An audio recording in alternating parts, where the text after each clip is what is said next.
नमस्कार प्यारे साथियों, मैं विवेक आप सभी का स्वागत करता हूँ अपने इस यूट्यूब चैनल लिपि डिलीट पाठशाला में। आशा करता हूँ आप सभी स्वस्थ होंगे, मस्त होंगे और ज़बरदस्त होंगे और आप सभी की पढ़ाई भी बेहतरीन चल रही होगी। तो आज हम लोग लेकर आए हैं डीएलएड सेकंड सेमेस्टर विज्ञान विषय की बहुविकल्पी प्रश्न, जो कि डीएलएड की परीक्षाओं के लिए बेहद महत्वपूर्ण साबित होने वाले हैं। यदि आपने अभी तक भी हमारे चैनल को सब्सक्राइब नहीं किया है तो प्लीज़ आप सभी हमारे चैनल को सब्सक्राइब कर लीजिएगा और बेल आइकन को प्रेस कर लीजिएगा ताकि हर एक वीडियो का नोटिफिकेशन आप तक पहुंच सके। तो चलिए, ये आज हमारी क्लास नंबर 4th होने वाली है। इससे पहले 3 क्लासेज हो चुकी हैं। यदि आपने अभी तक नहीं देखा तो आप प्लेलिस्ट में जाकर चेकआउट कर सकते हैं। तो स्टार्ट करते हैं क्वेश्चन नंबर 76 से। कार्य है सदिश राशि, अदिश राशि, न्यून राशि या फिर इनमें से कोई नहीं। तो इस प्रश्न का सही आंसर हो जाएगा ऑप्शन नंबर बी से हो जाएगा अदिश राशि। ठीक है। कार्य कैसी राशि है? तो एक अदिश राशि है। ठीक है। प्रश्न संख्या 77 है। ऊर्जा का मात्रक पद्धति में क्या है? यानी एमकेएस पद्धति में ऊर्जा का क्या मात्रक है? किलोग्राम, केल्विन, जूल या फिर इनमें से कोई नहीं। तो इस प्रश्न का सही आंसर हो जाएगा ऑप्शन नंबर सी से हो जाएगा जूल। ठीक है।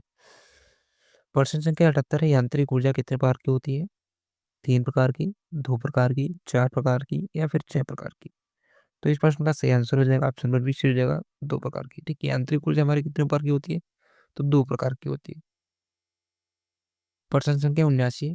ऊर्जा का प्रमुख स्रोत है चिमनी,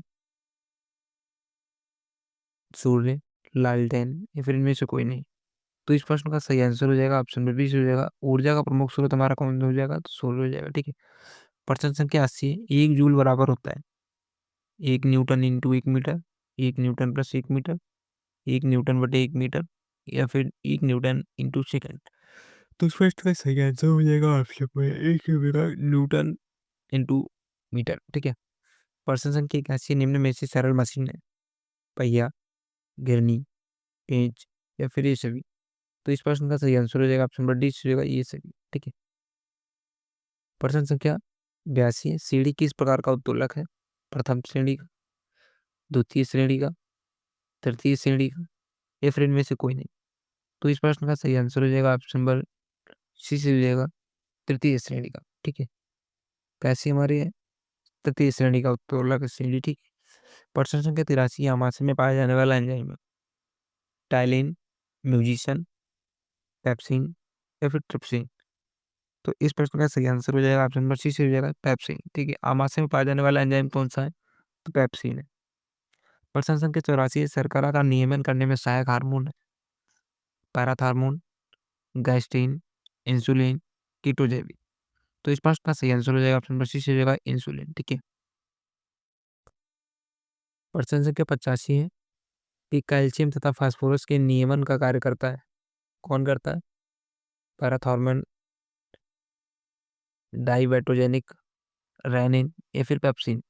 तो इस प्रश्न का सही आंसर हो जाएगा ऑप्शन नंबर ई हो जाएगा पैराथार्मोन। ठीक है। प्रश्न संख्या 86 है। जल में घुलनशील है vitamin A, vitamin B, vitamin C या फिर विटामिन डी। तो इस प्रश्न का सही आंसर हो जाएगा ऑप्शन नंबर बी और सी दोनों हो जाएंगे। ठीक है। जल में हमारी घुलनशील विटामिन कौन सी होती है? तो बी और सी होती है। ठीक है। प्रश्न संख्या 87 है। दांतों की मजबूती के लिए आवश्यक है फास्फोरस, कैल्शियम, कैल्शियम तथा फास्फोरस या फिर इनमें से कोई नहीं।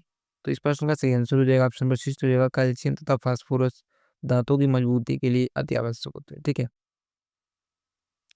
प्रश्न संख्या 88 पैकेट का दूध संरक्षित किया जाता है रसायनों द्वारा, हिमीकांड द्वारा, पास्चुरीकरण द्वारा या फिर किण्वन के द्वारा। तो इस प्रश्न का सही आंसर हो जाएगा ऑप्शन नंबर सी हो जाएगा पास्चुरीकरण के द्वारा। ठीक है। प्रश्न संख्या 89 है। परमाणु का समस्त द्रव्यमान निहित होता है प्रोटॉन में, इलेक्ट्रॉन में, प्रोटॉन तथा न्यूट्रॉन में या फिर इलेक्ट्रॉन तथा न्यूट्रॉन में।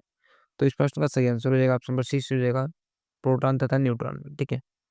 प्रश्न संख्या 90 किसी तत्व का परमाणु क्रमांक बराबर होता है उसके परमाणु भार में उपस्थित न्यूट्रॉनों की संख्या के, प्रोटॉनों की संख्या के, प्रोटॉनों तथा न्यूट्रॉनों की संख्या के या फिर प्रोटॉनों तथा इलेक्ट्रॉनों की संख्या के। तो इस प्रश्न का सही आंसर हो जाएगा ऑप्शन नंबर बी हो जाएगा प्रोटॉनों की संख्या के। ठीक है। प्रश्न संख्या 91 परमाणु के नाभिक में स्थित होते हैं प्रोटॉन तथा न्यूट्रॉन, प्रोटॉन तथा इलेक्ट्रॉन, इलेक्ट्रॉन तथा न्यूट्रॉन, इलेक्ट्रॉन तथा बीटा कण। तो इस प्रश्न का सही आंसर हो जाएगा ऑप्शन नंबर आ हो जाएगा प्रोटॉन तथा न्यूट्रॉन। ठीक है। प्रश्न संख्या 92 निष्क्रिय गैस का इलेक्ट्रॉनिक विन्यास है 2,6, 2,7, 2,8, 2,8,2। तो इस प्रश्न का सही आंसर हो जाएगा ऑप्शन नंबर सी हो जाएगा 2,8 निष्क्रिय गैसों का इलेक्ट्रॉनिक विन्यास है। ठीक है। प्रश्न संख्या 93 है कि परमाणु द्रव्यमान का अंतरराष्ट्रीय मात्रक है।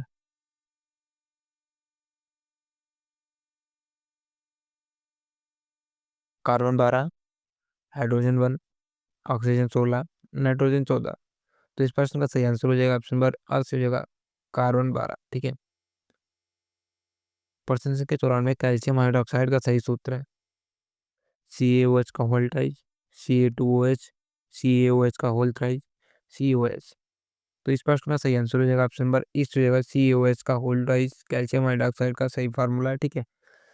प्रश्न संख्या 95 है भौतिक परिवर्तनों में होता है पदार्थ के अणुओं में परिवर्तन होता है, पदार्थ के अणु में परिवर्तन नहीं होता है, नया पदार्थ बन जाता है, कोई परिवर्तन नहीं होता है। तो इस प्रश्न का सही आंसर हो जाएगा ऑप्शन नंबर बी से हो जाएगा पदार्थ के अणु में परिवर्तन होता है। ठीक है। प्रश्न संख्या 96 है निम्नलिखित में से कौन सा प्रत्यावर्ती परिवर्तन नहीं है? दूध का फटना, मोम का पिघलना, मोमबत्ती का जलना, सब्जी का पकना। तो इस प्रश्न का सही आंसर हो जाएगा ऑप्शन नंबर बी से हो जाएगा मोम का पिघलना एक प्रत्यावर्ती परिवर्तन है। ठीक है। प्रश्न संख्या 97 है कि निम्नलिखित में से कौन सा रासायनिक परिवर्तन है? तो कौन सा है? आइए देखते हैं। कोयले को पीसकर पाउडर बनाना, जी नहीं होगा। कागज के बड़े बड़े टुकड़ों को छोटे छोटे टुकड़ों में बांटना, ये भी नहीं होगा। कागज का जलना या फिर कांच की बोतल का टूटना। तो इस प्रश्न का सही आंसर हो जाएगा ऑप्शन नंबर सी से हो जाएगा कागज का जलना एक रासायनिक परिवर्तन है। ठीक है। प्रश्न संख्या 98 है ज्वालामुखी का फूटना है मंद परिवर्तन, अनुकूलन परिवर्तन, प्रत्यावर्ती परिवर्तन या फिर अनियमित परिवर्तन। तो इस प्रश्न का सही आंसर हो जाएगा ऑप्शन नंबर डी से हो जाएगा अनियमित परिवर्तन। ठीक है। तो दोस्तों ये हमारे विज्ञान के 98 वो विकल्पीय प्रश्न थे जो कि बेहद महत्वपूर्ण साबित होने वाले हैं DLED एग्जाम्स के लिए। और इसके बाद हम लोग अति लघु उत्तरीय प्रश्नों को देखेंगे। तो इसके लिए आपको क्लास नंबर 5 का वेट करना पड़ेगा। Thank you for watching. मिलते हैं नेक्स्ट वीडियो में, तब तक के लिए टेक केयर, बाय बाय।